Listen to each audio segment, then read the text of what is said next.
Merci Seigneur pour ta fidélité. Seigneur, merci pour ta fidélité. Seigneur, alors que nous sommes dans ce temps périlleux, alors que nous sommes dans ce temps difficile, Seigneur, tu nous as montré le modèle pour que nous puissions résister. Seigneur, nous ne voulons pas, Seigneur, faire comme Lot. Alors que nous entendons ce message qui dit « Sortez du milieu d'elle », nous voulons sortir pour, Seigneur, nous préparer. Nous voulons sortir pour entendre ta voix. Parce que Babylone sera jugée, Seigneur. Nous voulons vous bénir à tes pieds, Seigneur, pour entendre les choses dont nous avons besoin pour être affermis. Pour que notre maison soit affermie, pour que nos foyers soient affermis, pour que nos enfants soient affermis, Seigneur notre Dieu. Que les soumissions, pour que notre Dieu, le niais d'iniquité, n'a aucun accès, Seigneur notre Dieu, chez nous. Oh, nous te supplions, Seigneur notre Dieu. Seigneur, ouvre nos oreilles, ouvre nos yeux, fais tomber les écailles. Qu'aucune parole, Seigneur, que tu envoies ne tombe par terre. Qu'aucune parole ne tombe par terre, Seigneur. Nous te supplions, notre Dieu, alors que tu exerces ton ministère, alors que tu exerces tes activités. Seigneur, perce-nous les oreilles, perce-nous les oreilles. Perce-nous les oreilles, notre Dieu. Tu dis que celui qui a les oreilles entend ce que l'Esprit dit aux églises. Seigneur, nous avons des oreilles et nous voulons entendre, Seigneur.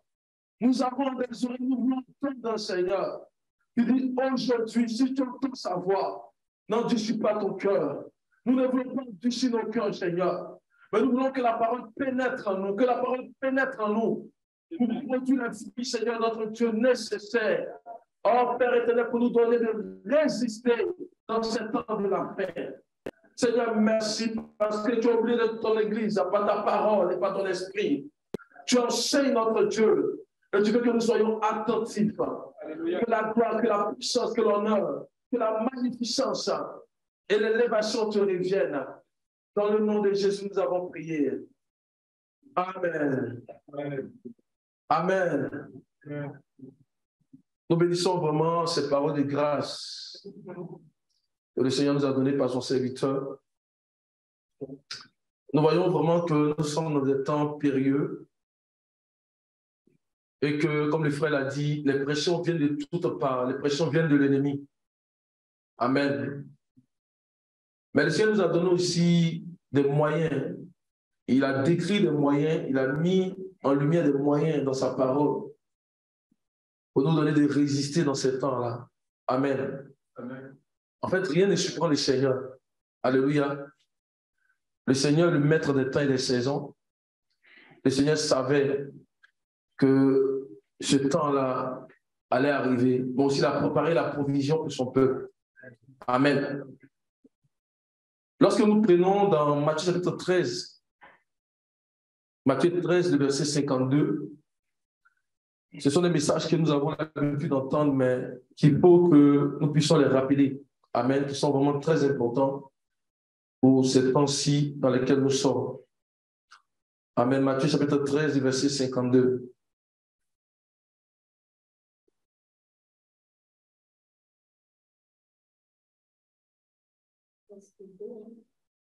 Matthieu 13, verset 52.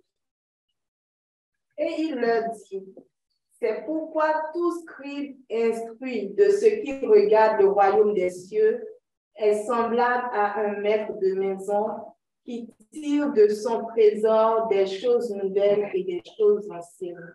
Amen. Quand vous allez un peu dans le Strong biblique, quand on parle de scribe, on parle en fait des érudits de la parole de Dieu, donc des érudits de la loi mosaïque. Amen. Donc, c'était des personnes qui étaient capables de donner l'interprétation des Écritures. Des personnes qui étaient capables d'enseigner. Des personnes qui étaient capables même d'examiner les éléments les plus subtils en fait de la parole. Amen. Dans des questions qui étaient posées sur la loi. Et dans ce verset-là, on voit en fait ce qui faisait la force des scribes. Amen. Le verset dit, il a dit, c'est pourquoi tout scribe instruit. en ce qui concerne le royaume. Alléluia. Donc ici, on est en train de parler des scribes dans le Seigneur, amen, des scribes dans la réalité. Alléluia. On dit instruit en ce qui concerne le royaume des cieux. On dit il est semblable à un maître de maison. Qu'est-ce qu'il fait? Il tire de son bon trésor. Alléluia. Donc, il tire de son bon trésor les choses nouvelles et les choses anciennes.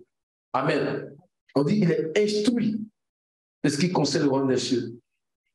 Alors, et sa force, c'est qu'il tire de son bon trésor. Donc, les Écritures ici les Écritures constituent ce qu'on appelle le bon trésor. Amen. Donc, il tire de son bon trésor les choses anciennes et les choses nouvelles. Alléluia. Donc, les choses anciennes aussi peuvent être vues, en fait, comme les choses de début que le Seigneur nous a données. Il faut aller à parler d'alliance tout à l'heure. Donc, les choses de début que le Seigneur nous a données. Et les choses nouvelles peuvent être vues, en fait, comme les choses de la fin. Et les deux sont nécessaires dans notre croissance. Alléluia. Les deux sont nécessaires pour nous amener à la statue parfaite de Christ. Les deux sont nécessaires pour nous amener à l'âge adulte. Amen. Et ce qu'on constate aujourd'hui, c'est que beaucoup sont amenés en fait à rechercher les choses de la fin. Alléluia. C'est bon, les choses de la fin. Parce qu'on a besoin de cela pour rentrer dans notre héritage. Donc, beaucoup sont portés en fait à regarder les choses de la fin. Amen. Mais ce verset nous enseigne que nous avons aussi besoin des choses de début. Amen. Et bien plus, en fait, les choses de début, c'est une obligation.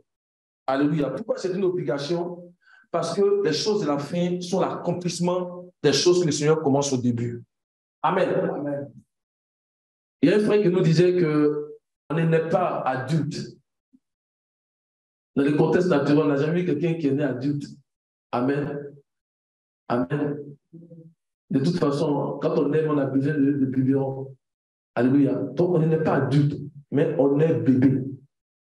Alléluia. Et qu'est-ce qu'on fait? On va grandir pour atteindre l'âge adulte. Mais dans cette croissance-là, nous devons prier pour que le Seigneur nous aide vraiment à passer par les étapes de la croissance spirituelle, les étapes que lui-même a définies. Amen. Il dit que nous devons être affermis dans les choses du début. Nous devons être affermis dans les choses du début si nous voulons voir le Seigneur venir achever en fait les choses de la fin dans nos vies. Alléluia. On va lire quelques passages. Vraiment, on a besoin de fondations. On a peut-être des fondations solides. On a besoin de fondations solides dans ce temps de la fin. Et on verra que beaucoup s'écartent parce que très souvent ne sont pas affermis dans les choses du début. Alléluia. Parce qu'il n'y a pas une compréhension des choses du début. Amen. On va les lire dans le livre de Matthieu chapitre 13. Matthieu 13. On va prier pour que le fondement soit solide dans les foyers, que le fondement résiste dans la vie de nos enfants, que le fondement résiste dans l'Église. Amen. Alléluia. Matthieu chapitre 13, le verset 12.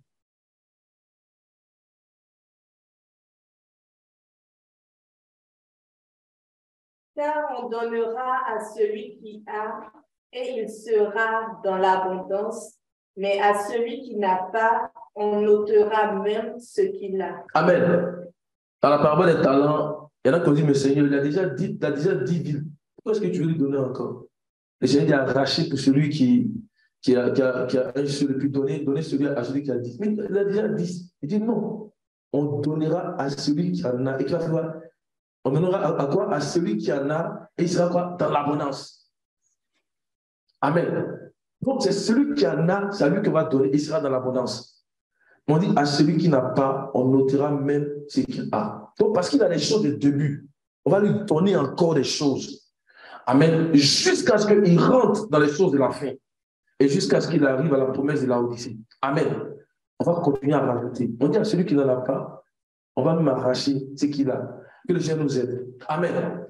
Et on va aller aussi dans Agé chapitre 2. Agé 2. On va lire le verset 5.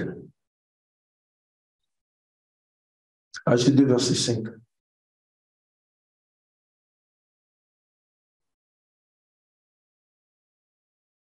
Je reste fidèle à l'alliance que j'ai faite avec vous quand vous sortîtes de l'Égypte, et mon esprit est au milieu de vous. Ne craignez pas. Amen. Dieu dit que, il s'adresse au peuple d'Israël, il dit qu'il reste fidèle à quoi? À l'alliance qu'il a fait avec eux au début. Amen. Donc Dieu ne veut pas pour commencer comme à la fin. Il dit, je reste fidèle, alléluia, à l'alliance que j'ai faite avec vous quand vous sortez d'Égypte et mon esprit est au milieu de vous, ne craignez pas. Donc, il dit, il reste fidèle aux choses du début. Parce que ce sont les choses du début qui vont amener à leur accomplissement. Dans les choses du début, il met le fondement dont nous avons nécessaire, alléluia, pour parvenir à la fin. Donc il dit, il reste fidèle. Donc à l'alliance qu'il a tissée avec eux à la montagne de Sinaï. Qu'est-ce qui s'est passé à la montagne de Sinaï? À la montagne de Sinaï, Dieu leur a donné deux choses. Il leur a donné sa parole et il leur a donné son esprit. Amen. C'est à Sinaï que Moïse a reçu en fait la loi, il a reçu les ordonnances. Mais aussi ils ont reçu l'esprit. Et ce qu'il leur a donné à Sinaï, c'était nécessaire pour leur donner de faire le parcours. Alléluia. Jusqu'à ce qu'ils parviennent dans la terre promise. Amen. On va lire pour voir ce qui s'est passé à Sinaï. Je pense qu'on connaît très bien ce passage-là. Alléluia. Regardons dans les Psaumes 68, verset 8 au verset 11. Psaume 68, verset 8 au verset 11.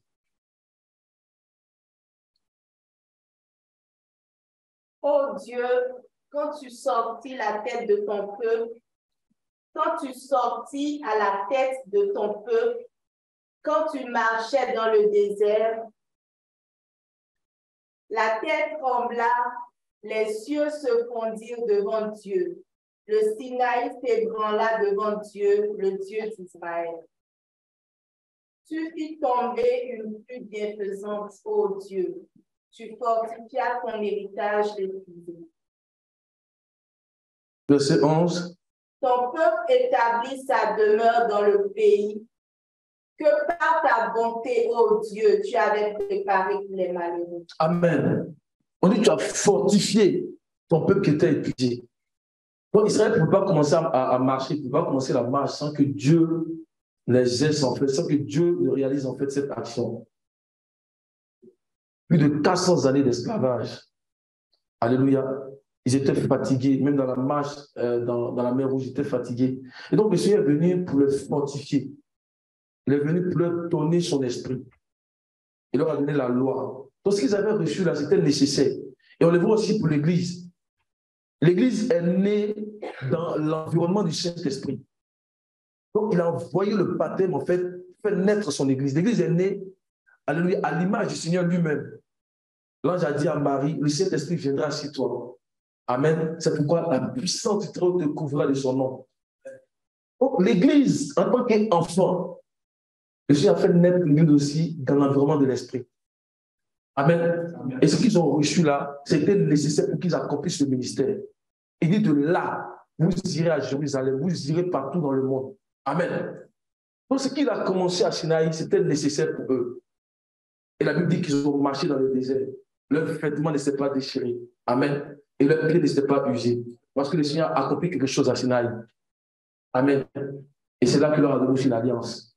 Et pour l'alliance, quand on lit les autres 19, on ne va pas les lire, il dit que vous avez vu ce que j'ai fait en Égypte et comment je vous ai porté sur les ailes d'aigle.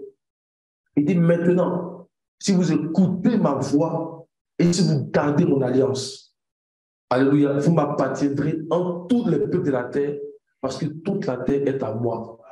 Et il dit, vous serez pour moi un royaume de sacrificateurs et vous serez une nation sainte. Donc, vous m'appartiendrez parce que si vous gardez mon alliance, amen, si vous gardez les paroles que je vous ai dites.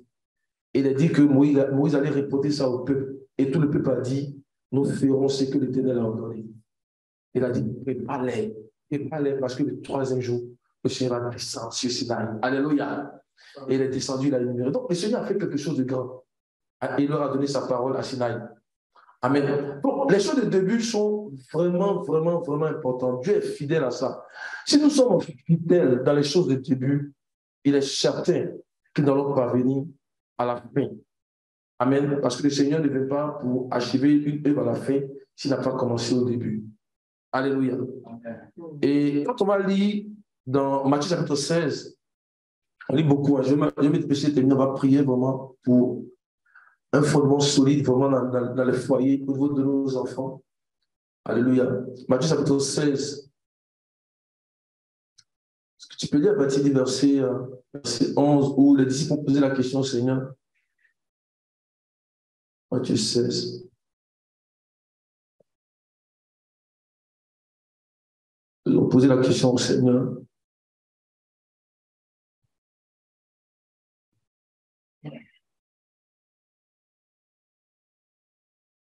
Attends.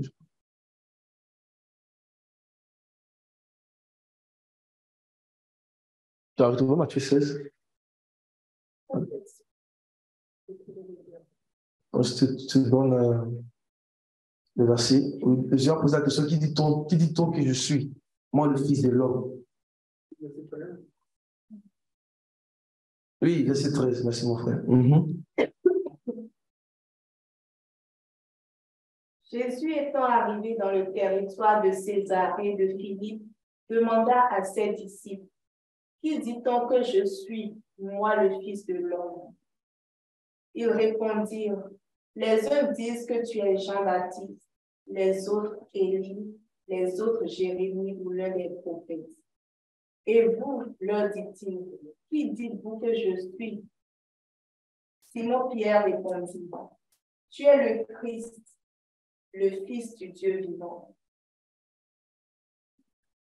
Jésus, reprenant la parole, lui dit, tu es heureux, Simon, fils de Jonas, car ce ne sont pas les gens qui t'ont révélé cela, mais c'est mon Père qui est dans les cieux. Et moi, je te dis que tu es Pierre, et que sur cette pierre, je bâtirai mon église, et que les portes du séjour des morts ne prévaudront point contre elle. Amen. Donc, il dit qu'il y a une pierre sur laquelle il va bâtir son église. Et il dit que parce que cette église-là, son ecclésia est bâtie sur cette pierre-là, il dit les portes du séjour des morts, les portes du dragon ne vont pas avoir de pouvoir sur cette église-là. Mais il a posé la question au départ d'abord. Il dit, qui dit-on que je suis? Et c'est toi qui commencé à dire non. Certains disent que tu es Élie, d'autres Jérémie ou l'un des prophètes. Mais il dit, et vous-même, est-ce que vous avez la révélation de qui je suis? Et Simon s'est levé, il dit, tu es le Christ, le Fils de Dieu. Et qu'est-ce qu'il a dit? Tu es heureux parce que tu as reçu la révélation. Tu es heureux. Amen. Il dit, je te dis que tu es Pierre, donc tu es Pétros, tu es petite pierre. Et sur cette pierre, tu es Pétra, qui est la grosse pierre. Amen. Donc il y a un jeu de mots ici. Tu es Pétros. Mais sur Pétra que je suis. Amen. Je vais bâtir mon église, j'ai bâti mon église. Il dit le porte du dragon ne va pas prévaloir sur cette église. Donc je suis la révélation. Et si vous lisez aussi pour la dernière fois que j'ai avec le frère Jean-Philippe, pour Lazare également, pour Lazare, on ne va pas le lire dans, je pense que c'est dans Jean 11. Il a posé la question à la sœur de Lazare. Et puis elle a dit, je sais que tu es le Christ, le Fils de Dieu. Et sa patrie sur moi, le Seigneur dit, allons à la tombe. Tu as reçu la révélation, allons à la tombe. Et la révélation de Lazare sort. Amen. Alléluia. Tu peux trouver le passage dans Jean 11. Hein? Donc, lorsque la révélation est là, que le Seigneur est le fondement de la maison, alléluia, il y a toujours de grandes choses qui se réalisent. Amen. Alléluia. Verset 25. Hein? Ça, on dit, tu fatigues un peu ce matin. Mais c'est le ministère de ton époux. Alléluia. C'est ton ministère aussi. Amen. Que le Seigneur te bénisse. Amen. Jésus lui dit, je suis la résurrection et la vie.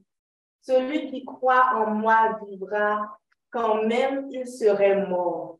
Et quiconque vit et croit en moi ne mourra jamais. Crois-tu cela? Regardez ce qu'il va dire. Elle lui dit, oui Seigneur, je crois que tu es le Christ, le Fils de Dieu, qui devait venir dans le monde. Alléluia. Elle a reconnu comme Pierre. C'est là il dit, allons à la tombe. Amen. Quand le Seigneur est reconnu, alléluia, la résurrection est possible. Amen. Alléluia. Alléluia. Amen. Le fondement que nous devons avoir dans cette temps de la fin, pour que nos foyers résistent, que nos enfants résistent, que la maison résiste, l'église résiste, en fait, ce fondement-là, c'est le Seigneur. Amen. Il dit, les portes du séjour des morts, c'est-à-dire que toutes ces expressions n'auront pas de poids sur cette maison-là. Alléluia. Lui, c'est le véritable fondement. Il est l'architecte. Il dit, je bâtis. Ce n'est pas un autre qui bâtit. Il dit, je bâtis moi. Donc, il est l'architecte, il est le fondement, il est l'édifice et même il est le toit de la maison. À la fin, toute la maison doit ressembler au Seigneur. On dit, viendra être admiré et glorifié dans ses saints. Amen. Toute la maison doit ressembler au Seigneur. Alléluia. Amen. C'est pour cela que dans 1 Corinthiens 3, le verset 11, alléluia. Donc, la fondation, c'est la maison. Amen. On va voir que la fondation, c'est les Saintes Écritures. Amen. Alléluia. C'est besoin de tout bon scribe qui connaît la parole de Dieu, qui est assis dans la parole de Dieu, qui met en pratique. Il est semblable à un maître des maisons. C'est un maître. Alléluia. Amen. Vous qui depuis longtemps devez être des maîtres dans l'enseignement. Alléluia. Amen. Vas-y, ma soeur. Car personne ne peut poser un autre fondement que celui qui a été posé, savoir Jésus-Christ. Amen. Donc, Christ, c'est le fondement. On dit que personne ne peut poser. C'est pour ça que les apôtres se sont dépêchés déjà dans les premières heures de l'Église à enseigner ce fondement. Parce qu'il était nécessaire que toutes les générations qui viennent puissent bâtir sur le fondement. On ne dépasse pas le fondement. Alléluia. On bâtit sur le fondement pour que la maison résiste. Amen. Donc ici, on a dit que Christ est vraiment le fondement. Alléluia. On va aller voir un autre passage qui vient encore donner un autre détail sur le fondement. On va aller dans 1 Corinthiens 3, on va lire seulement le verset 10. Donc l'apôtre Paul, en tant qu'apôtre, parce qu'on a vu dans 1 Corinthiens 3 tout à l'heure, il dit en tant qu'apôtre, il dit j'ai posé le fondement. Quand on a lu tout à l'heure dans 1 Corinthiens 3, verset 11, là, il dit en tant qu'apôtre, il dit j'ai posé le fondement. Donc c'est le fondement des apôtres et des prophètes. Alléluia. Nous sommes en train de voir ce fondement-là, c'est qui? Vas-y, pasteur. Selon la grâce de Dieu qui m'a été donnée, j'ai posé le fondement comme un sage architecte et bâti dessus. Mais que chacun prenne garde à la manière dont il bâtit dessus. Amen. Il dit, j'ai posé le fondement comme un sage architecte. Le verset que je suis en train de chercher, en fait, c'est le passage où le Seigneur dit qu'il annonce, l'apôtre Paul dit qu'il annonce l'évangile afin qu'il ne puisse pas poser le fondement sur le fondement d'autrui. Je pense que c'est dans... non, c'est pas dans 1 Corinthiens, je pense que c'est dans Romains, mais c'est le passage que je suis en train de me rappeler. Je vous donne le passage.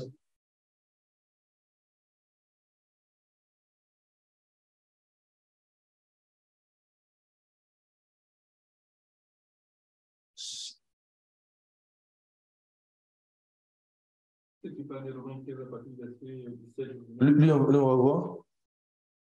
Il dit, j'ai donc sujet de me glorifier en Jésus-Christ pour ce qui regarde les choses de Dieu, car je vous aurais mentionné aucune chose que Christ n'ait pas faite par moi pour amener les païens à l'obéissance par la parole et par les actes, par la puissance des miracles, des prodiges, par la puissance de l'Esprit de Dieu, en sorte que depuis Jérusalem et les pays voisins, jusqu'à Syrie, j'ai abondamment répandu l'évangile. Bon, verset 20 pour voir, verset 20. Et je me suis fait un peu d'honneur d'annoncer l'évangile là où Christ n'avait pas été annoncé, afin de ne pas bâtir sur le fondement d'autrui. Amen. Regardez bien le passage, il est vraiment fondamental. Il dit, je me suis fait honneur d'annoncer l'évangile là où Christ n'avait pas été nommé. Donc, qui est l'évangile? Amen, c'est Christ. Il dit, je me suis fait honneur d'annoncer l'évangile là où Christ n'avait pas été nommé. Amen. Donc, on voit ici que Christ est l'évangile. Amen. Mais il dit après, afin de ne pas bâtir sur le fondement d'autrui. Donc, Christ est l'évangile, Christ est le fondement. Amen. Donc, le fondement, c'est l'évangile. Alléluia. Le fondement de la maison, c'est l'évangile. Et nous avons à plusieurs fois expliqué que dans une maison, il y a 3 stades. J'aime beaucoup cette image-là. Il y a 3 stades dans une maison. Le premier stade, c'est ce que, je vais dire en fait, ceux qui sont dans les bâtiments appellent en fait le sous-bâtiment. Le sous-bâtiment, c'est ce qui est connu sur le nom de fondement. Amen. Donc, après le fondement, nous avons maintenant l'édifice, c'est-à-dire le corps de la maison, et puis nous avons le toit. Amen. Mais pour que la maison tienne, pour que l'édifice tienne, pour que le toit tienne, il faut que la fondation soit solide. Amen. Amen. Si la fondation n'est pas solide, la maison va s'écrouler. Il est dit que Christ, il doit être le fondement. Et nous avons dit que dans l'Ancien Testament, c'est Moïse qui a posé le fondement. Alléluia. Pourquoi? Parce que c'est Moïse qui a écrit les 5 livres du Pentateuque. C'est Moïse qui a écrit Genèse, Exode, Lévitique, Nombre et Deutéronome. Mais nous voyons qu'à partir de Josué jusqu'à Malachie, qui vient pour fermer en fait l'Ancien Testament, nous voyons qu'aucune prophétie n'est allée en dehors de ce que Moïse a dit. Ils se sont tous appelés sur ce que Moïse a dit. Même quand Israël était dans le péché, Dieu leur disait retournez à la loi. Amen. Donc c'est Moïse qui a posé le fondement. La Bible dit dans 1 Corinthiens que Moïse, en fait, il est le nourricier de l'Ancien Testament. On dit ils étaient tous baptisés en Moïse. Amen. Et tous ceux qui faisaient comme Moïse, Dieu était d'accord avec eux. C'est pour cela que quand les 2 frères de Moïse, Myriam et puis Aaron, se sont levés contre Moïse, Dieu a dit, vous là, venez ici vous 3, et vous 2 m'approchez. Je vais vous dire, dans Nombre 12, il dit quand il y aura parmi vous un prophète. Alléluia. C'est dans une vision que je me révèle à lui. Mais n'est pas ainsi de mon serviteur Moïse. Il dit, je lui parle bouche à bouche, face à face. Il dit, pourquoi est-ce que vous êtes parti insulter mon serviteur? C'est ce que Moïse disait là, c'est juste ça que le peuple d'Israël s'appuie. Et dans le Nouveau Testament aussi, Christ et les apôtres ont posé le fondement. Alléluia. Christ et les apôtres ont posé le fondement. C'est-à-dire les apôtres ont parlé de Christ. Amen. Parce que les apôtres n'ont fait que parler de Christ. Quand on lit dans le livre de Apocalypse, chapitre 21, on nous dit que la muraille de la ville avait 12 fondements. Et sur chaque fondement était écrit le nom de l'agneau. Alléluia. On dit la muraille de la ville avait 12 fondements. Amen. On va lire ça. Apocalypse chapitre 21. La muraille de la ville avait 12 fondements et sur eux les 12 noms des 12 apôtres de l'agneau. Ok, donc c'est sur eux les 12 noms des 12 apôtres de l'agneau. Amen. Mais on a vu tout à l'heure dans 1 Corinthiens 13, 3, qui est le fondement? C'est Christ. Mais pourquoi est-ce qu'on les appelle le fondement? On les appelle le fondement parce que le message révélait Christ. Amen. Alléluia. Le message révélait Christ. Donc eux-mêmes sont vus comme le fondement. Amen. Donc, tout message qui révèle Christ, alléluia, est vu en fait, celui qui révèle le message de Christ en fait est vu comme le fondement. Amen. La muraille de la ville avait 12 fondements et sur les 12 fondements, les 12 noms, les 12 apôtres de l'agneau. Amen. Donc, Christ est le fondement et les apôtres ont posé le fondement. C'est pour cela que mon passage que j'aime beaucoup dans Éphésiens 2, verset 19, on dit que vous avez été édifiés. Ça, on va lire ça aussi. Je vais conclure bientôt et on va vraiment prier. Alléluia. Éphésiens 2, à partir du verset 19 au verset 20. Ainsi donc, vous n'êtes plus des étrangers ni des gens du dehors, mais vous êtes concitoyens des saints, gens de la maison de Dieu. Vous avez été édifiés sur le fondement des apôtres et des prophètes, Jésus-Christ lui-même étant la pierre angulaire. Amen. Amen. Donc, on dit que l'apôtre Paul, on connaît, hein, il est venu féliciter les frères d'église d'Éphèse. Il dit que vous n'êtes plus des étrangers, vous n'êtes plus des païens. Avant, je vous ai connu comme des païens. Il dit maintenant, vous avez un passeport, vous avez une citoyenneté céleste. Il est en train de donner la raison pour laquelle ils sont rentrés dans cet héritage. Il dit c'est parce que vous avez été édifiés. Il y a un message là qui est venu vous changer et qui a fait que vous avez eu cette citoyenneté. Il dit vous avez été édifiés sur le fondement des apôtres et des prophètes. Il dit Jésus est la pierre angulaire. C'est parce que vous avez été édifiés que vous êtes devenus des concitoyens des saints gens de la maison du Seigneur. Et ce qu'il dit à Éphèse aussi dit pour nous. Alléluia. Et tu lis le verset 21, tu vas venir établir que j'ai été édifié sur Christ. Vous avez été édifié sur le fondement des apôtres et des prophètes. Donc Jésus-Christ est la pierre angulaire. Amen. En lui, tout l'édifice bien coordonné s'élève pour être un temple saint dans le Seigneur. En lui, vous appuyant sur lui, tout l'édifice s'élève. Tout l'édifice est bâti sur lui. Pour être quoi? Un temple saint dans le Seigneur. Alléluia. Temple maison, ce n'est pas la même chose. Comme le frère disait, temple maison, ce n'est pas la même chose. La maison, ça montre les premiers stades. Mais le temple là, c'est la fin. Amen. C'est pourquoi le Seigneur, à la fin, il a dit détruisez ce temple. Le temple montre en fait dans les derniers stades, en fait. On dit tout l'édifice se lève en lui pour être un temple saint. Mais c'est en lui, c'est sur lui que l'édifice est bâti. Parvenir à ce que l'édifice doit être. Alléluia. C'est toujours en lui. Amen. Et comme Moïse a écrit les 5 livres de Pentateuque qui constituent le fondement, donc le fondement du Nouveau Testament, on a toujours dit aussi que c'est les 4 évangiles. Amen. Après, c'est quoi? C'est les actes des apôtres. Après, c'est quoi? C'est les épîtres des ministères écrits du Nouveau Testament et c'est l'Apocalypse. Le message que nous entendons va finir de là. Amen. L'enseignement doit sortir de là. L'enseignement qui tisse sa source dans ces écrits-là, Dieu est d'accord avec ça. Alléluia. Et c'est ainsi que l'édifice est bâti. C'est ainsi que nous pouvons arriver au toit. Amen. Donc voici le fondement. Alléluia. Et on va lire un dernier passage pour terminer dans Hébreux chapitre 6. On lit du verset 1. Hébreux 6, verset 1. Donc, pour montrer que ce sont ces doctrines-là que les apôtres ont développées. Alléluia. Hébreux 6, verset 1.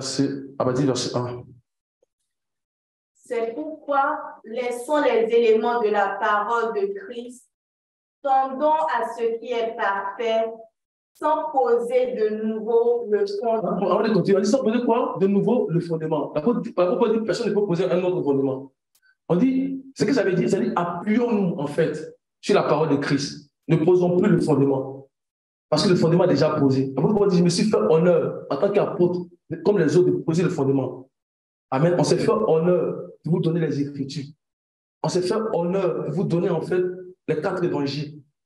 Amen. De vous donner en fait les actes des apôtres, de vous donner les ministères écrits du Nouveau Testament. On s'est fait honneur de vous donner l'Apocalypse. Le Seigneur lui-même est venu pour donner l'Apocalypse. Alléluia. Donc tout cela constitue le fondement. Amen. On va continuer. Sans poser de nouveau le fondement du renoncement aux œuvres mortes, de la foi en Dieu, de la de l'imposition des mains, de la résurrection des morts et du jugement éternel. C'est ce que nous ferons si Dieu le permet. Amen. Donc, ces 6 ou 7 doctrines sont appelées quoi? Le fondement. Et quand on prend les Écritures du Nouveau Testament, c'est sur ça que les apôtres ont beaucoup développé. Alléluia. Donc, les 2 premières doctrines appartiennent au parvis. Alléluia. Donc, c'est là-bas que nous commençons. Donc, la doctrine, par exemple, de la foi et le renoncement aux œuvres mortes. Donc, il y a une autre facette qui est le renoncement au péché, parce que les deux, ce n'est pas la même chose. On ne va pas entrer dedans. Donc, les 2 premières doctrines appartiennent au parvis. C'est là que nous commençons.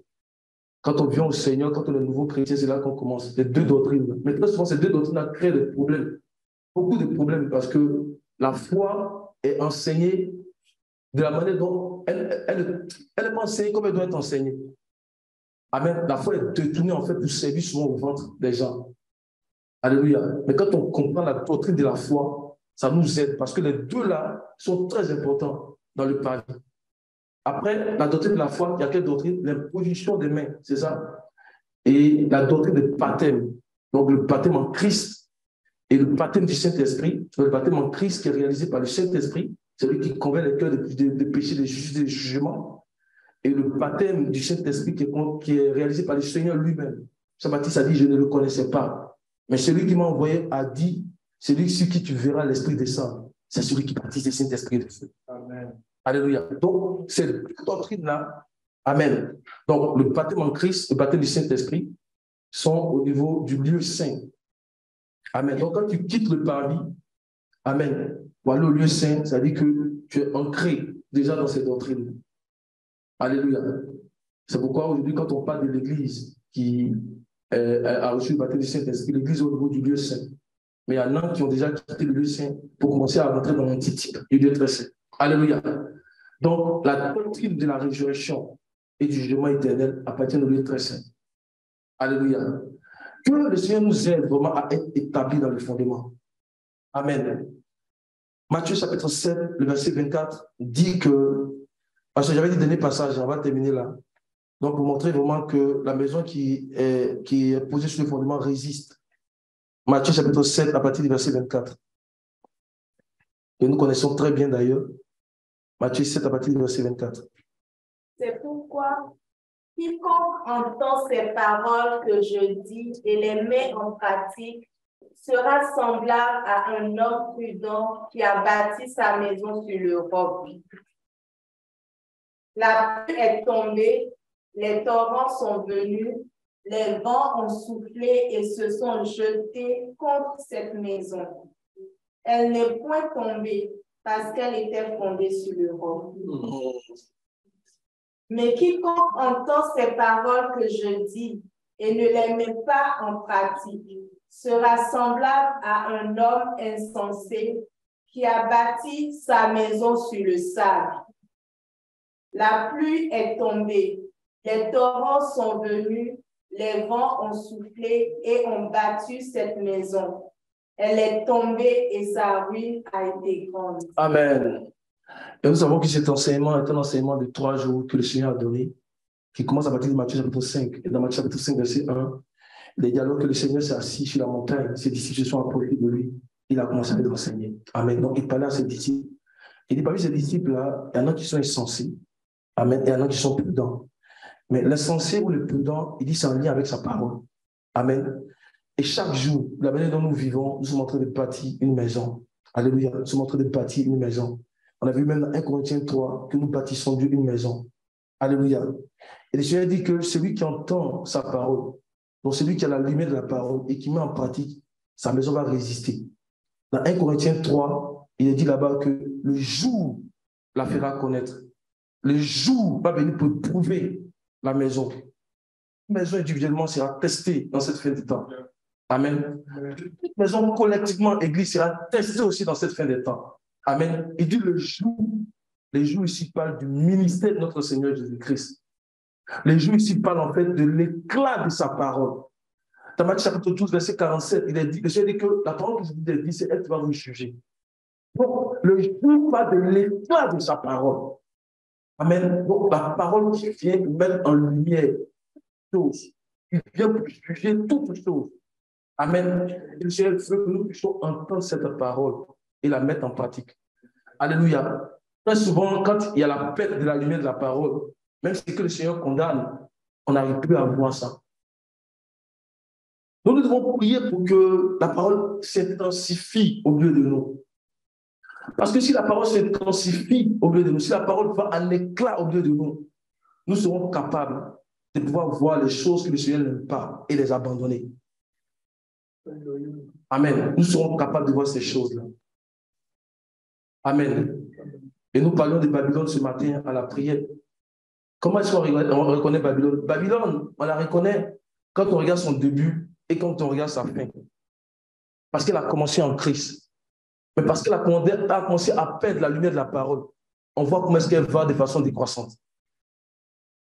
Prions que la lumière de la parole s'intensifie. Et que nous puissions entendre cette parole et la mettre en pratique. Le Seigneur dit, pourquoi m'appelez-vous Seigneur, Seigneur, et ne faites-vous pas ce que je dis? Il dit, je vais vous montrer quiconque entend ma parole. C'était la différence entre Philadelphie et les autres églises. Il dit, tu as gardé ma parole. Tu as gardé ma parole, tu ne m'as pas régné. Gardez la parole du Seigneur dans toutes les situations. Ce n'est pas régner le Seigneur. Il dit, ils sauront que je t'ai aimé. Il dit, je viens à l'heure de la tribulation pour te garder. La maison va résister. la pluie, le vent et la tempête. Ça montre comment est-ce que les choses vont aller vraiment grandissant dans cette fin de temps.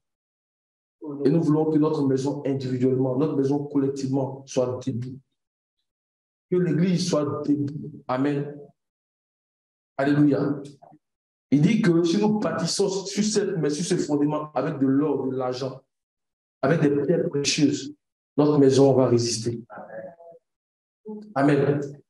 Bâtissons avec de l'or, alléluia, avec de l'argent, avec des pierres précieuses. Et c'est le temps de nous appliquer à bâtir. Parce que le Seigneur est en train de faire une activité dans l'Église où sa parole va grandissant. Le temps de Lot et le temps d'Abraham, le temps de Noé sont deux époques que le Seigneur a mis en évidence lorsqu'il a commencé à parler dans Luc 17. Alléluia. Le temps de Lot et le temps de Noé. Bien vrai que Noé a vécu 600 années, il a pris combien d'années? Il a pris 120 ans. Prêcher la parole. Mais il a dit 120 ans, mais à la fin, c'est 8 personnes qui ont été sauvées. Ce temps-là. La méchanceté était tellement 120 ans pour 8 personnes. L'âge est le chemin qui mène à la perdition. Et 3 est le chemin qui mène à la vie. Ne regardons pas la masse. 120 années à prêcher la parole. Apôtre Pédrique, c'était prédicateur de la justice. Mais 8 personnes ont été sauvées. Alléluia. Amen. Mais le temps de Lot, c'est un temps de tribulation. Lot était sauvé par justesse. Sortez du milieu de Babylone, c'est le temps de sortir pour se préparer. Donc, le Seigneur, au milieu de son église, il a cette activité-là où la parole va devenir de plus en plus claire. Va devenir de plus en plus claire pour que nous puissions voir des choses abominables qui se font dans la maison du Seigneur. Des choses qui viennent, qui peuvent venir s'attacher à notre vie et nous éloigner de ces choses-là. Le Seigneur a montré qu'il y aura un nuage d'iniquité dans cette fin des temps. Amen. Mais il dit que lorsque vous verrez la combinaison de la désolation établie en lieu saint, que celui qui lise, soyons des lecteurs des Écritures. Que celui qui lise, que celui qui lise, faites attention. Il faut d'abord lire, faites attention. Il faut d'abord écouter, faites attention. Alors que nous lisons, nous souffrons sur les choses qui ne sont pas conformes à la volonté du Seigneur. Amen. Et nous nous préparons. Nous nous préparons. Et le Seigneur vient, il va rendre d'abord visite à Abraham. Ce sera notre visite. Avant d'aller rendre visite à l'autre. Il viendra d'abord nous sauver. Alléluia. Alléluia. Lot et Abraham ont reçu le même appel. Mais Lot était vaincu au plan secondaire. Parce qu'il est passé, comme par la tribulation, il était vainqueur, mais son plan secondaire. Pourquoi? Parce que les choses de ce monde-là. Sa femme était comme ce qu'il aimait dans le monde. La Bible dit qu'il a donné les plaines de Sodome. On dit les hommes de Sodome étaient mauvais. Quand vous lisez le même chapitre, on dit les hommes de Sodome étaient des grands pécheurs. Mais là, on a vu ça, et puis on dit qu'il a étendu ses tentes vers Sodome. Son cœur était attaché aux choses de ce monde. On dit qu'il était au milieu de Sodome, il tourmentait son âme. Il voyait des choses abominables, mais il ne voulait pas sortir. C'est le temps de sortir. C'est le temps de sortir, mes frères. C'est le temps d'abandonner tout ce qui ne confesse pas le nom du Seigneur. C'est le temps que le Seigneur nous prépare. Amen. Mais l'homme a voulu rester. Mais tout ce qu'il a voulu sauvegarder, il a tout perdu. Il a tout perdu. Il est sorti avec rien. Même il a perdu sa femme. Ça, la Bible dit que le jour la fera connaître. Car l'œuvre de chacun sera quoi? Éprouvée. Car l'œuvre de chacun sera éprouvée. On dit pour lui, ça sera comme au travers du feu. Il était sauvé comme au travers du feu. Amen. C'est le temps de laisser la parole faire son travail. Alléluia. C'est le temps de nous consacrer au Seigneur. Alléluia. La lecture de la parole de Dieu. Une étude sérieuse de la parole de Dieu. Un cœur disposé. Alléluia. Lecture de la parole de Dieu. Un cœur disposé. L'examen de soi. Amen. Et puis l'abandon total au Seigneur. Alléluia. Donc, j'ai quand même oublié les autres là, qui montrent vraiment quelqu'un qui le met dans une vie de consécration. Que le Seigneur nous aide. Alléluia. Donc, on va s'élever et on va prier pour dire Seigneur. Non seulement, donne-nous, Seigneur, d'avoir ce fondement solide, parce que nous ne pouvons pas bâtir Si nous n'avons pas un fondement solide, la pluie est venue, les torrents sont venus, la tempête a soufflé. On a dit que cette maison a résisté. Donne-nous, Seigneur, d'avoir ce fondement solide. Donne à l'Église ce fondement solide. Amen. Nous allons prier pour que la lumière de la parole soit toujours intense au milieu de nous. Parce que lorsqu'elle vient, on peut voir les choses qui sont condamnables. Amen. On va vraiment prier pour cela. On va se lever, on va prier. Et je vais inviter le frère Jean-Philippe après. Il va venir encore pour prier pour l'Assemblée. Il va venir pour prier pour nous. Et nous allons l'avoir prié en ce sens, au nom de Jésus. Oh, notre Dieu, notre Seigneur, tu es souverain. Chef, Seigneur, de l'Église. Tu es la tête de l'Église. Tu es l'architecte et tu es le constructeur. Tu dis, tu bâtis ton ecclésia. Tu bâtis ta maison. Et les portes du séjour de mort, les portes de l'enfer, on va prévaloir sur elles. Oh, notre Dieu, merci. Parce que tu es la fondation qui a été mise en Sion. La fondation solide. Et la Bible dit que celui qui la prendra pour appui n'aura point acte de fruits. Oh, par la droiture et par la justice, Seigneur, tu nous élèves dans ce fondement. Et nous résistons, Seigneur. Nous résistons. Oh, notre Dieu, aucune porte pour l'ennemi, aucun accès pour l'ennemi. Seigneur, nous prions pour l'Église, nous prions pour chacun de nous. Alors que les temps sont périlleux, alors que les temps sont difficiles, Seigneur, tu nous donnes de résister en nous alignant, en nous attachant à ta parole, en lisant ta parole. Que l'éclat de ta lumière, Seigneur, aille grandissant, Seigneur, au nom de Jésus. Que l'éclat de ta lumière aille grandissant. Alléluia. Seigneur, nous te supplions, Père éternel, dans nos familles, dans la vie de nos enfants, que ta parole fasse autorité. Que ta parole fasse autorité. Que ta parole fasse autorité au nom de Jésus. Autorité au nom de Jésus. Seigneur, on a toute la pression. La pression, Seigneur.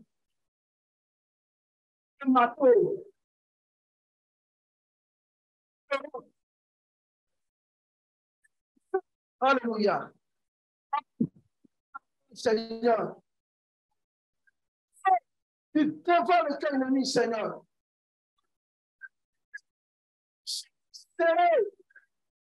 Seigneur notre Dieu, proclame ta parole. Proclame ta parole, que fasse autorité dans notre foyer. Que fasse autorité dans la vie de nos enfants, dans la vie de l'Église, Seigneur. Seigneur. Merci pour ta fidélité. Merci, Seigneur. Gloire à toi, Seigneur, au nom de Jésus. Aujourd'hui, tu dois t'approcher pour prier. Alléluia.